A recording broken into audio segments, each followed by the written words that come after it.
आपने अभी कहा कि 40% की जो बात है ये एकदम ग्रास रूट लेवल तक चला गया है और बच्चा बच्चा इस बात को बोलता है। तो डबल इंजन की सरकार के मुखिया जो हैं केंद्र में, क्या उनको इस बात की जानकारी नहीं थी?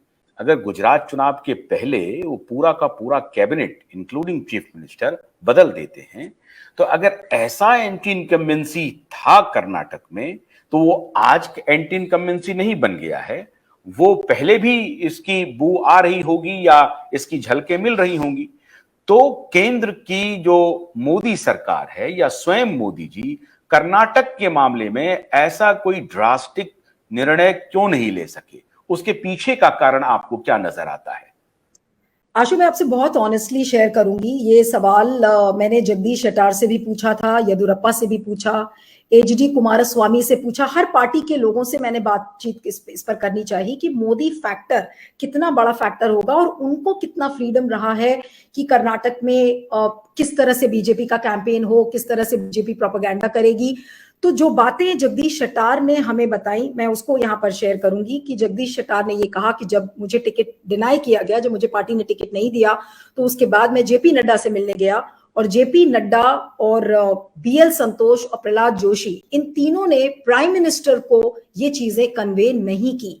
लेकिन मुझे जो लगता है कि प्राइम मिनिस्टर को कन्वे नहीं की या प्राइम मिनिस्टर इतने अनजान थे और अनभिज्ञ थे, he was ignorant that he didn't realise, ये मैं नहीं मानती हूँ। Because Modi is a very smart player, he is a smart operator. ये कहना कि उनको इस बात का इल्म नहीं होगा, ये थोड़ा सा मुश्किल है। लेकिन मैं आपको बताती हूँ कि ये जो एंटी इनकम्बेंसी और करप्शन का जो इशू है, ये उस समय से ज्यादा था। जब आपको ध्यान होगा कि वो जो कॉन्ट्रैक्टर था संतोष पाटिल, जब उसने सुसाइड किया और कई सिविल कॉन्ट्रैक्टर्स ने इस चीज को लिखा बसवराज बोम्मई के खिलाफ, तो उस समय से बीजेपी उसको डिसमिस करती आ रही है कि it's a false campaign by the Congress, और इस तरीके के इश्यूज बार बार डिसमिस हो रहे थे।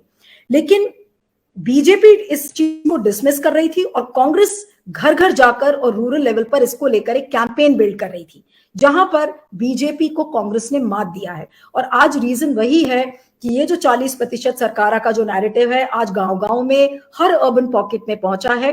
बीजेपी अभी भी इसको डिनाई करती है। बीजेपी के जितने लीडर से आप बात करिए, जैसे उनका तमिलनाडु का प्रेसिडेंट था अन्नामलाई, जब मैं उससे मिली इंटरव्यू के लिए, तो उसने मुझे कहा कि where is the proof? if they are saying and if they are raising allegations that there are corruption, where are the proof?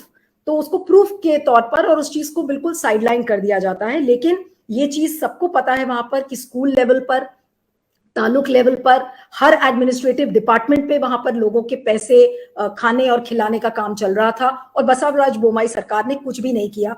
और शायद यही वजह थी कि जिस समय बसवराज बोम्मई मुख्यमंत्री बने, तब से लेकर आज तक आपने देखा होगा कि कोई मंत्रिमंडल विस्तार भी नहीं हुआ, जिसको लेकर एमएलएज में, खुद बीजेपी के एमएलएज में बहुत ज्यादा रिजेंटमेंट था, because they were waiting for their turn to become ministers, but that the cabinet reshuffle didn't happen और इस बीच में चुनाव भी आ गया।